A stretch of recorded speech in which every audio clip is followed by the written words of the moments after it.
And so I think the key for founders when they're doing this stuff is like, how do you actually get negative feedback? Like, how do you create a environment where like the feedback you can get from people is actually not validating the thing you're asking about? Welcome to Securing the Future podcast with your hosts, Jesse Metters and Ramin Lamay.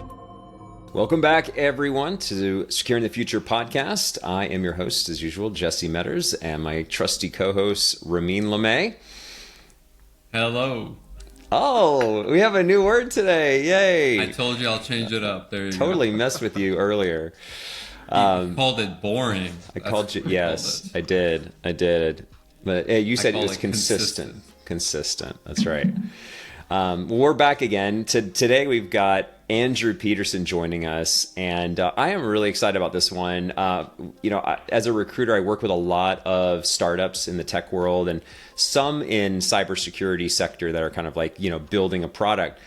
So Andrew is actually the former co-founder of Signal Sciences, which had a very successful exit, and then now runs an investment firm, basically only investing into cybersecurity companies of all sorts. I think you said something like 37 companies you guys have already worked with and made investments 36 into. So far. Yep. 36. 36. Lucky number 36. So you have a great partner that you've worked with for the last 17 years, Nick, and he's got the engineering mind, you've got the product and marketing mind. I love it. I'm so excited to hear like some of your insights. Really, today, I guess we're going to kind of like dive into maybe, go under the hood of what it takes to start successful cybersecurity companies. What are some of the lessons that you learned from building your own, as well as how do you pass that along to founders? How do you identify the companies that not only have a great product, but actually can make it into a true business? So that's kind of where we're going to go today. Andrew, welcome to the show, man. I'm really glad to have you. Thanks for having me. I love these are all topics that I've for better or for worse lived very closely over the last, let's call it 10 plus years. And I'm excited to talk to you guys about it. Awesome. Well, it's funny because your company name is Aviso, which is Spanish for advice. My company is Tutela, which is Portuguese for guardian, cybersecurity guardian. That's kind of where I chose that name. So I guess we have some kind of Latin influence here on our names of companies. Andrew, I guess let's go into a little bit of your experience founding a company, right? Signal Sciences, had a great success story, and love to hear a little bit about what that was like, as well as, walk us through what are some of the things that you see now as an investor into cybersecurity companies. There's tons of hype on how to apply AI into cybersecurity, right? There's lots of interesting changes happening so quickly in this space. So we'll start there, kind of walk through your journey a bit, and then, kind of walk us through some of the things you see that have made, the investments that you have made into these companies successful. Absolutely. So we started a company called Signal Sciences. We started it in 2013. We sold the company in 2020 to an infrastructure software company called Fastly. Stayed there for a few years. And so like my sort of bookend on that experience was about 10 years. And it's typically the advice that I give to folks when they're thinking about starting companies, that it's like, hey, this isn't just another job. Like, this isn't something where you like sign up for something and then if you're not into it, you just, you can pop out and do something else. Like, if you're thinking about making a commitment in this space, like think about a 10-year commitment. And it's funny because it's the advice that I got when I asked, one of the things I've done in my career that I think has been a great thing that I would absolutely advise other people to do also is, if you're thinking about anything that you want to be doing in the future, especially starting a company, talk to other people that have done it and like get some advice before you jump in.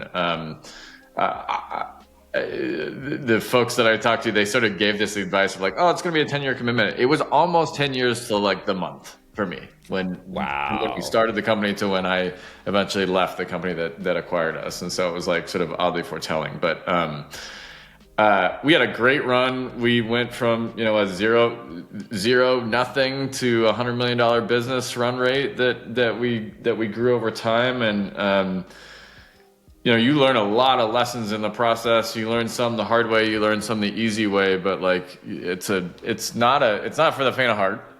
Like I tend to spend a fair amount of time trying to convince people out of starting companies if they actually have interest in it. And like for the people that, match up with I think the right motivations and the right phase of their life, and they have the right team that they can do it with, like, then I'm all for it. But it takes a lot of stuff to come together. It's not just sort of one thing, or it's a series of things that kind of have to come together, even just to get off the ground to start a company. And then afterwards, it's it's a crazy experience. But I would tell everyone, if you love learning, if you're into like personal and career growth, I don't think there's anything that can really match that. It comes with a fair amount of pain and stress also, but most of life learning does. And so I think that the last thing that I think most people know about this is that, like, look, our path was incredible. We had an incredible outcome from like a dollar perspective, right? We sold our company for $800 million to Fastly, which is just like in many ways a total fairy tale for me and everybody that was involved in the process. But like most companies don't end like that. Like, and the odds are that you're not going to see a pot of gold at the end of the rainbow on the journey. And so I think this is where the advice that I tend to give people is just like, if you like learning and you like growth, that's what you should be trying to do the thing for, and not necessarily for that pot of gold at the end. And sometimes the pot of gold will be there and sometimes it won't. So as it relates to like the companies and stuff that we're working with now, we're very, very fortunate to both have many companies that have trusted us to make investments in their companies, and sort of join them on the journey of what they're building. One of the things that I don't think is talked enough about in cybersecurity is actually the mission, and how the mission orients around the value of the jobs that we're doing, and the mission being, if you get something stolen from you online, or some type of digital thing that's stolen, you don't roll up to the police station, you don't call 911, you might try and they're not going to be able to help you. And really, like, the people that are building private companies to do cybersecurity, and the people that are doing cybersecurity in-house at the various companies around the world, like, you're the front line. Like, you're the front line and the only line in many ways to be able to actually keep people safe. And so I think a lot of that conversation around founding companies in this space and investing in these spaces, it's very sort of financially oriented. But I would tell you, like, a big part of what we're doing is very mission oriented around being like, we want to take these lessons learned that we had, that were very hard fought, learned over the last 10 years of building a company, and actually try to help other founders in this space be able to A, learn from us, like, so that they don't have to learn the hard way, and then B, just get a step ahead so that they can deliver their product and services out to the masses, because that's how we're going to make everybody safer. Like, is really through public or through private companies and building tooling stuff around it. So I'll stop there. No, yeah, I mean, there was a lot there that you put out. I feel like we can go down many different paths. Just kind of starting it off, I think, one thing you've made very clear in your journey that's helped you is having a co-founder in your situation, having that technical person, and then even mentor, right? You kind of alluded to having mentors, being a founder myself, Jesse is a founder as well, right? We can definitely see the challenges when you're one, alone, and two, you don't have necessarily a mentor that does what you do, right? So, helping you kind of with your journey and charting that out, maybe kind of talk to that, right? Talk about, the value you've seen with mentors for startups, and like what to expect, what can they help, do to kind of, just give more advice on, what the value I think is there. Okay. So first thing, like, I was super lucky to have co-founders in the process. When we started the company, my two co-founders, Zane Lackey and Nick Galbraith, I knew them for many years before. We had the pleasure of working together before. One of the pieces of advice that I give to founders out there, if you're thinking about starting companies, is read the book called Founder's Dilemma. It goes through a bunch of sort of I don't know, kind of soft advice things about like company formation and founding team formation and what's the best kind of background of founding teams. And the short version is the majority of people start companies together having been friends or family members, and that is one of the worst predictors of success for a founding team. One of the best predictors of success for a founding team is people that have had work experience together already. You know what each other's strengths and weaknesses are. You can divide and conquer like tasks better because you know what the skills are that are involved in the first place. So I was lucky to have that as a founding team and the founding background, is that we had that work experience together, and I think it gave us a huge leg up. I think the other thing to look for, and this will just be a plug for people, is like the majority of people that found companies don't have any people management experience. And I was lucky to have both Nick and Zane had a tremendous amount of people management experience in their background. And I think that's an incredibly important part of scaling the company in the future, though it's a little different than doing the 0 to 1 thing, which is like trying to get something off the ground. So that's like having great other founders that you can really work with and rely on and know what you can rely on them for, I think is really, really important.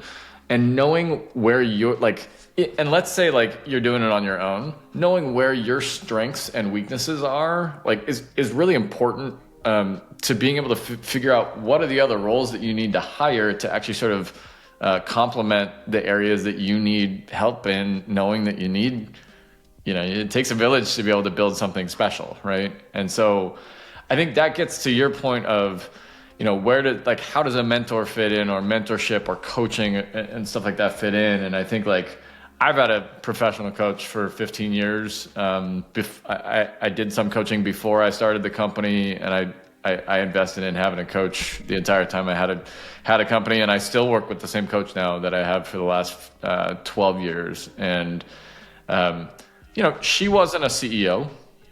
Like, she's done executive work in various roles before, but it wasn't that I was going to her and saying, hey, I need you to teach me how to be a CEO. That's not, and when people ask me about like, hey, do you need a CEO coach or something like that? Having a CEO coach, I think, is great, and having any type of coach is great. I just don't think you should expect them to teach you how to be a CEO. Some CEO coaches do that. I sort of see that type of role more as an advisor, where you might actually pay someone in equity or potentially in cash to say, hey, will you be an advisor and help us like learn these very specific skills within the organization? How do I run an executive meeting with people? How do I run a board meeting? How do I set success criteria for different people in different jobs? How do I comp people? How do I build comp from, employee 1 to employee 15? Like, those are all like, in some ways, like more like sort of logistic and skills based things that I would recommend having like an actual advisor to help you with. The coaching side is more of, what's the nice way to put it? Like the agony of the experience of being a founder, and the things that I tell people is like, you go through so many ups and downs in an hour, in a day, in a week. I mean, like, these are not things where there's like this long arc of like, oh, we've been working on this project and we released the feature and it went back. It's like, no, like you can have catastrophic things and amazing things happen within in an afternoon, and it might be a Friday afternoon, and it's a great way to like roll into the weekend. And it's not just that it can happen, it's that it does happen, and it's every day. Like, so the thing that you can count on is that it's just unrelenting. Like, it's a word that I've used with like a bunch of other CEOs that I've worked with, and I'm like, it's not so much that the job is hard, it's that it's completely unrelenting. Like, and you'll always have these big ups and downs. And so like, that's the kind of thing where it's like, if you don't have somebody in your life that you can be talking to on a regular basis to just help you through what the experience of these, I wouldn't call it traumatic ups and downs. Sometimes they can be traumatic, but it's really just like that you just have an unrelenting amount of ups and downs. I think it puts you in a position where if you're not getting that out and talking to somebody about it, it's just going to make it really, really tough on you. Now, could a mentor do that? Yeah. The problem with mentorship is that it typically is one direction, where the mentor is like, essentially out of the goodness of their heart, or, out of some like interest in a relationship with that person, they are investing in you. The difference in a coach is I pay the coach to listen to me. Like, that's the exchange. I pay them, they listen to me, help me, and they're invested in me being successful. Now, I have a great relationship with my coach, and she knows me personally, and we're friends. She came to my wedding, and so did her husband, and they're great. But like, I pay her to do a job. Like, and she does a great job at that. Now, I think that's where I tend to gravitate towards folks when they're talking about the difference between mentorship and coaching. I was like, have all the mentors you can. The more people you can talk to get advice, and people that are willing to invest in you and your success, that's great. Different than having a coach where like you don't feel like you're owing that, you're just building up a massive debt of what you owe them because they're helping you and you're not really giving anything back. Like a coach is, no, you pay them to do a job. Wow, that's a lot of wisdom that you shared there, Andrew. Sorry. Like I'm trying to, no, it's amazing. Like I love hearing it, and it's just like how do we take even parts of that and break it down? But I think you're actually right. Like it's a lot of the emotional stability that you need to be grounded to deal with the challenges that come from founding a company, right? Like. And you're right. I mean, we don't see it probably as intensely as you have, but we see it, right? Like, oh, we thought we were going to get this deal and it fell through because this and this happened and we were expecting this revenue and, or hey, this person was supposed to do this project and they got sick and now they can't do it. And we're like desperate to like on the last minute on a Friday trying to find someone to replace them. It's like, I get it. And you have to be able to deal with the emotional ups and downs of that. So there's a part of just like the fortitude required to run and start a company that I think you're kind of alluding to, and having a coach in your corner to listen to you, to maybe normalize, hey, look, I talk with 20 different people that are all founders, and these are the same kind of things they're all dealing with. It normalizes it, and you're like, okay, I'm not crazy, I can handle this, right? I would assume that's probably a lot of what you do with. I mean, it's sort of funny. So my dad was a psychologist, trained psychologist, and like he worked with like kids and families and stuff growing up. And a lot of people ask me like, "Oh, like did he give you therapy at home and stuff like that?" And it's like, no, he didn't. But like, there's a lot of skills involved in just like being able to talk to people and hear their emotions and all that stuff. And it turns out like, as a manager, a lot of times like you play psychologist for the people that work for you. A lot of times, right? Like it's this concept of like life and work, that they're two different things. Like it's one of the first things I tell the companies that I invest in is just like, you got to tell me what's going on with you, because if something's off with your life, like in your personal life, it's gonna impact your professional stuff. And like, can't talk to me about that stuff. Like, I don't know who you can, right? Like, and it's like, I'm not going to solve the problem, but you got to be able to kind of talk about these things because they totally overlap. So it's, I think the thing that is, it's one of the things that's a bit unique in the CEO role or the founder role so we talk about these like big fluctuations of your day to day, and like you gave these very concrete examples, like, yep, like deal fell through that you thought was a lock because your champion like got sick, and maybe you signed the deal next week. Oh, it turns out the champion got sick, and then now they're on like leave for the next 3 months and someone else is taking over the project. And oh, by the way, like you were telling your board the whole time that this deal was a lock and it was like, a really important thing. Like, and now you gotta, your mind just goes straight into like, how do I do damage control across all these different people and all of that? That's just literally, that's a Friday afternoon. That's like one thing out of like the myriad of other things that are going on.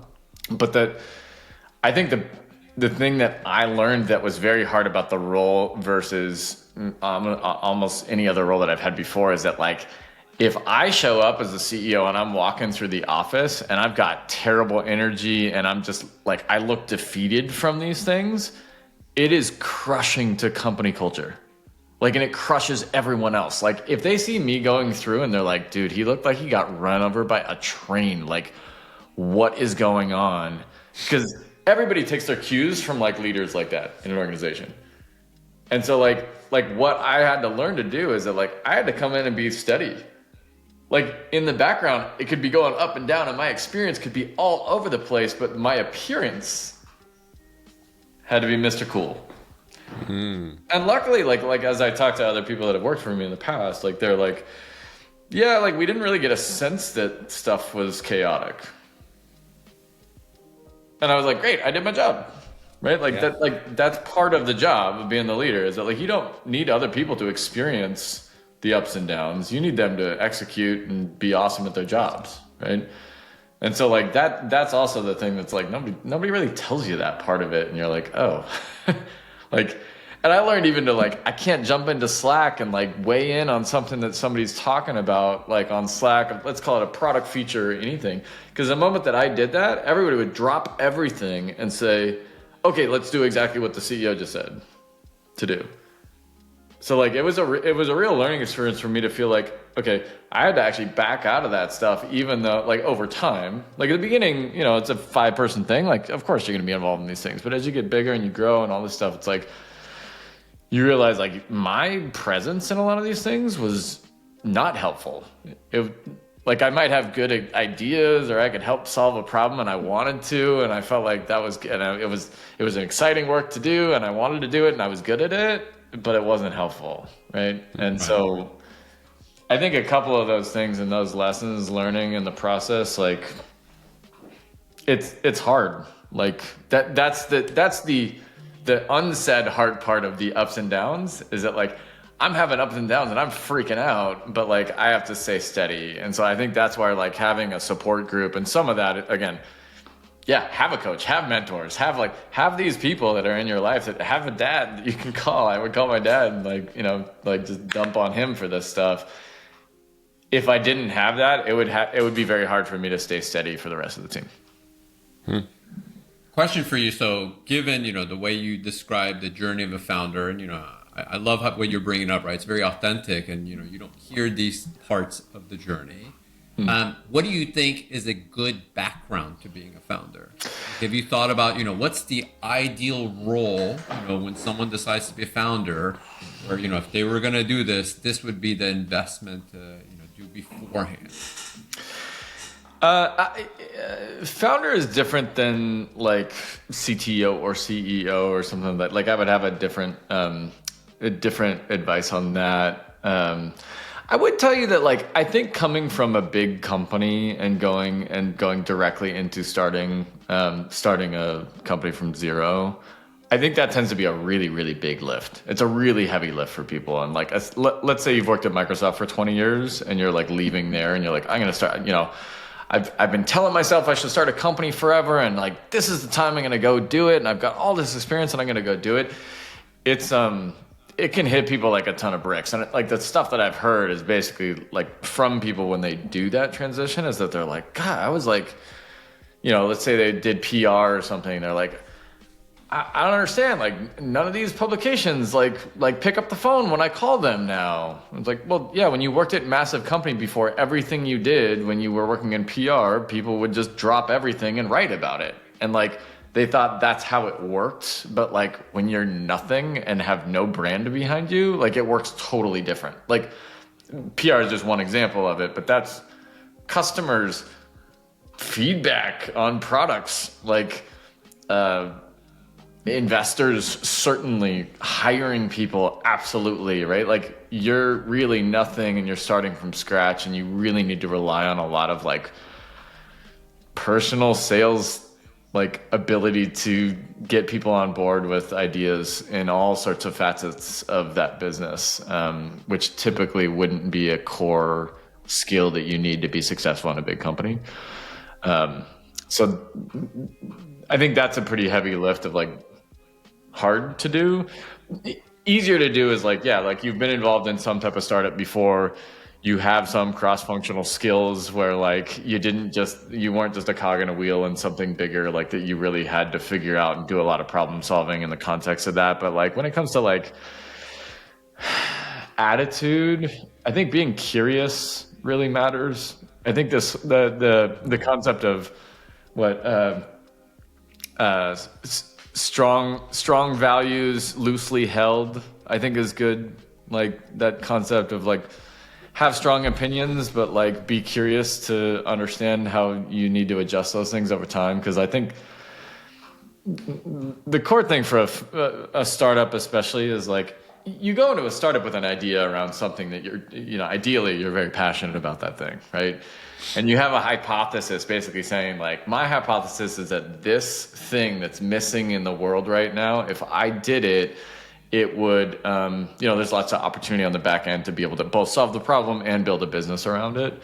But it's a hypothesis and it's a data point that you have. And every day the goal should be adding new data points in to either, validate your hypothesis and or make adjustments to it so that you can get closer and closer to the reality of like, my hypothesis equals a real business. And for the people that don't have the curiosity to look for alternative interpretations on your hypothesis, I think it can be really hard for them to make those necessary adjustments, because otherwise like you're basically just getting lucky because your initial hypothesis was just perfectly correct forever. Like, it's rare that that's the case, I would say.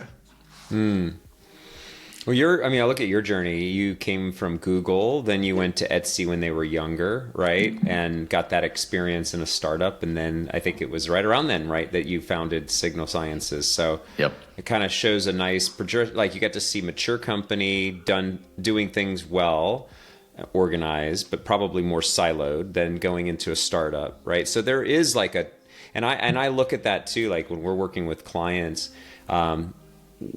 especially founders of young companies. Like I'll give you an example. We're working with a client right now, and they're solving a really interesting problem in the security space for security operations, but their founder seems to be a little too focused on like, we're great, we're the best thing ever, everybody should just join here, and then like has a challenge hearing different perspectives of reality, like especially hiring talent. Like, hey, they're not going to take this offer because it's way too low for the market rate for the type of skill set you want, as an example, right? We deal with that a lot. Yep. What are some of the things that you help maybe in preparing a founder? It's like, hey, you gotta, whatever stage they're at when they come to you, and I'm assuming these are pretty young. Are these pretty early stage, or like when do you usually make the investment? Yeah, we do pre-seed and seed investing. So it's very early. Yeah, very, very early. Yep. Yeah. So you're getting them before, hopefully, they've made too many bad decisions. What are some of the things you prepare them for as they, hey, got to get the product that's, to a point where customers are going to actually use it and want to buy it. And it's actually, useful. You get the feedback you need from the customers, and then like building a team around that. What are some of the things you think about preparing them for when you're talking to them? Also, this is the traditional like it depends answer, right? Like it really depends on the company and kind of what they're doing. But like, there's phases. Like initially, like you have to get a technology that's out there and get it in front of people quickly. I think the biggest pitfall that I would say that I see companies, I wouldn't say fail at, but just like have a misconception on, is that like when you're starting a company and you're really passionate about it, and you literally like have like shifted your life focus to be around this thing. And what you need at the beginning is you need like honest feedback about like, hey, is this something that's useful? Like this whole concept of like testing a hypothesis, it requires data, and typically that data comes in the form of qualitative feedback from people you're talking to. Right now, you can get that qualitative feedback in the context of technology. You can get it just in the context of like ideas around what you're building or what area that you're going for. But like, I think it's harder than people think to get good feedback in the process of that. And I think there's things that you can do to try to get better feedback than others. And it's not that the feedback of people saying like, hey, I think that's a great idea. Okay, that's fine. And most people socially are always going to be supportive of someone like that. If you have any type of tangential relationship to that person, like generally you're going to get really positive feedback. And so I think the key for founders when they're doing this stuff is like, how do you actually get negative feedback? Like, how do you create a environment where like the feedback you can get from people is actually not validating the thing you're asking about? Because the default for everybody is to validate, right? Because like, what do I have to lose by telling you like, hey, I'm just so psyched, Jesse, that you're starting a company. That's so great for you, right? I mean, it would just be shitty if, you just, I have this idea for a company, Andrew. Like, here's what I'm going to do. And I'm like, yeah, well, that's dumb. Like that would be so mean, like, number one, like just actually mean to say, because you've already actually started the company and you're already made this massive investment. So the question is, you, Jesse, how do you solicit from me, Andrew, real feedback about how to make your product or company better? And there even ways of just being like, hey, look, like, I know I'm the one that's like super invested in this thing.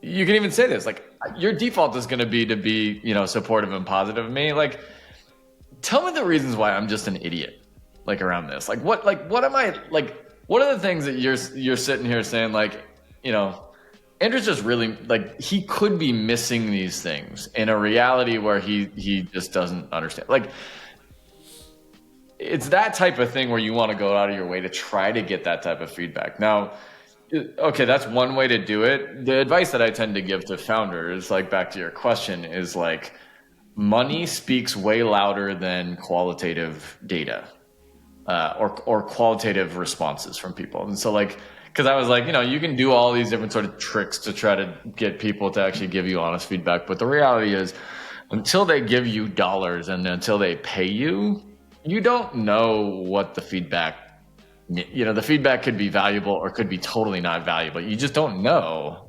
When they pay you dollars to provide a service for them, that is like a signal that is so high fidelity that like that's something you can trust.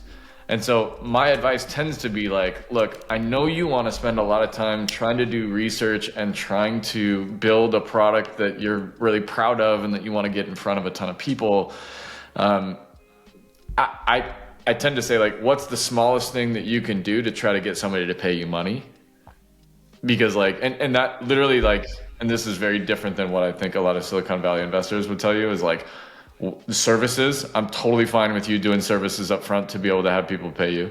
Like if that's the fastest route to get them to pay you, like, at least you understand, like, okay, that's something that's valuable. Can I automate some of these services behind as we start building the product? Can we use the product as a means to be able to, like, to provide that service? And one-time stuff, I was talking to somebody the other day, they're like, we want to charge people $15,000 a year for our service that would be running throughout the year, but they're asking us just to do a one-time audit, but they're willing to pay $10,000 for the audit. I'm like, do the audit.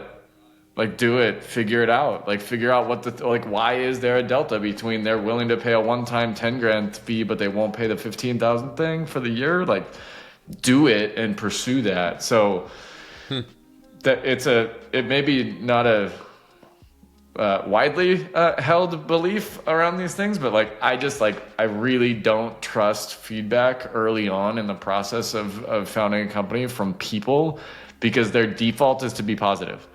But what I do trust is dollars. Like, and that would be my advice to founders. Andrew, going a different topic, where does AI, in terms of like a capability or use case, in terms of like a security company, fit? This is the point in the podcast where we start talking about AI. But I think you'll like my question though. Where does it show up with your investor meter? Sure. As as like founders and others are talking to you and like trying to kind of explain what they're trying to solve and how AI fits in. Like, do you have like an AI like bullshit meter where you're like, nope, that's machine learning, or nope, that's just big data? Like, I'm curious, what's the good and what's the the not good on that scale for you, and what do you look for? Yeah, so I've gone through a number of different cycles of hype cycles, I guess, over the last few years. Big data was one of these things that sort of led into machine learning, that led into AI, that led into, agentic,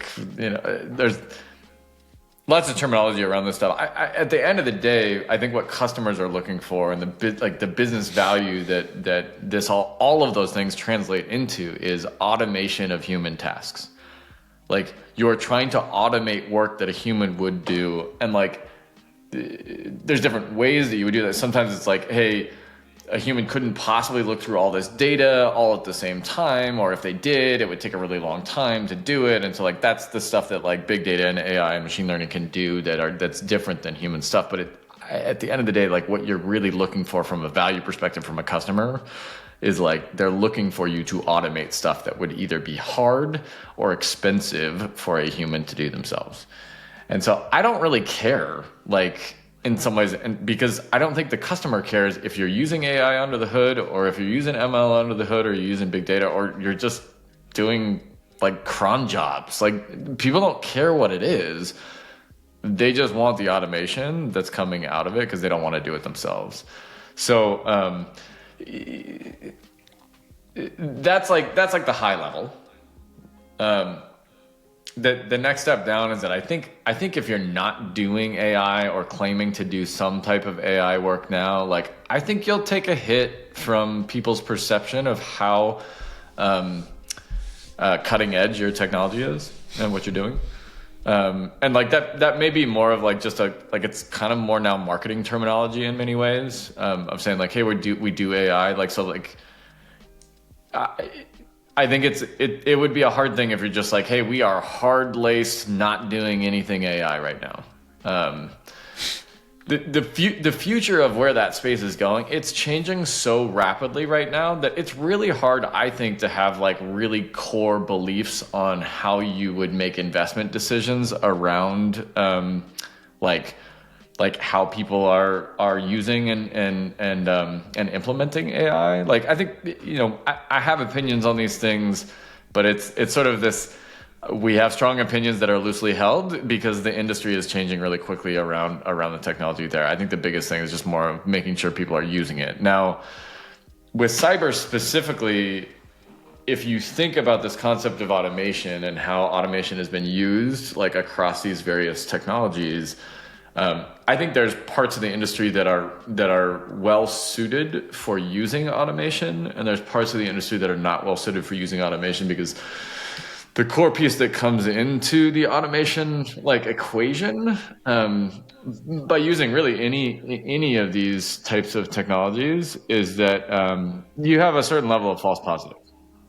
Exactly. And like the industry in cyber has just been plagued with like a certain level of false positive across the board.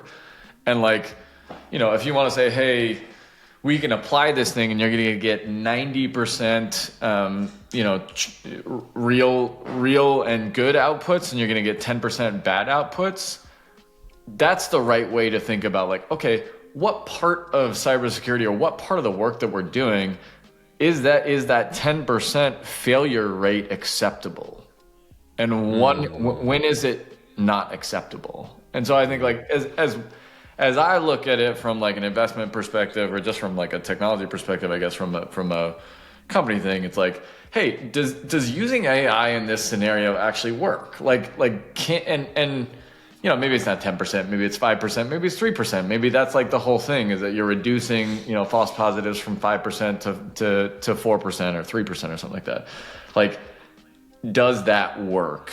And I think that's the right way to think about it, at least as it relates to cyber, because like half the time when we would be selling our technology, and we used a fair amount of machine learning actually on the back end of our technology, but when machine learning was like sort of on the rise initially, like you talk to a CISO and they're like, look, if you tell me you have a machine learning engine behind your product, all I hear is you have a false positive engine behind your product, because machine learning equals false positives to us. And so like there was a whole cross section of CISOs that are just like, I don't want you to tell me that your product is machine learning driven, because I think that leads to bad outcomes. Now, I think that there are a cross section of CISOs that would tell you that's probably the same thing. If you're like, hey, I have an AI endpoint solution for you, they'd be like, great, that sounds like, no. I want AI to be a part of what your solution is, but I don't want it to be the solution. At least not yet, because I don't think we have enough examples of being able to fully outsource these things to something else. Yeah. So I think that's where like the nuance is. The nuance is like, okay, this AI is not your product, like, but it's part of it. And what part of it is it? And like, is that part a leverage point that makes real differentiation for your product? And B, is it also appropriate to be applying the AI to it such that you won't create downstream problems from false positives? Yeah, makes sense. Well, Andrew, this was a great conversation. We really appreciate all of your insights. I learned a ton. I think just it helps us, as founders too. I think we've done a lot of the things you've talked about. Like we thought we were going to get into one market and then we found a demand for another. And we're like, well, let's go there. Let's do that. Like, hey, we've got to adapt. Follow the money, yeah. Follow the demand, and then learn from those experiences and say, oh, you know what? I think we could go in this direction. And you're constantly learning and growing and trying to be adapting. And I think it's no matter what business it is, you have to be flexible there. And like I love the idea of taking the right feedback from people who said, no, you know what? I don't think that's a good idea, and here's why. And here's my experience watching that fail in other organizations. Here's some things you might want to think about with regard to that idea. It's like, that's great. We need that kind of feedback. We need to be, yeah.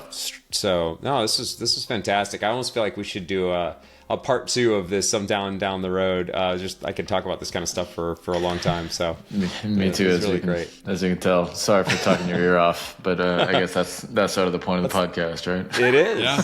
That's right. Ask you questions, let you talk. So cool. We really appreciate it, Andrew. We'll try to have you on again here soon, and looking forward to seeing how this impacts those that are either wanting to found a company, already have, and are kind of going through the fire right now. So we hope this really provides just some better insight to those out there that are building products that are going to help us secure the future. So we appreciate it. Cool. Yeah, anytime. Thanks for having me on the show. Thanks for me, Andrew. Yeah, take care. Cheers.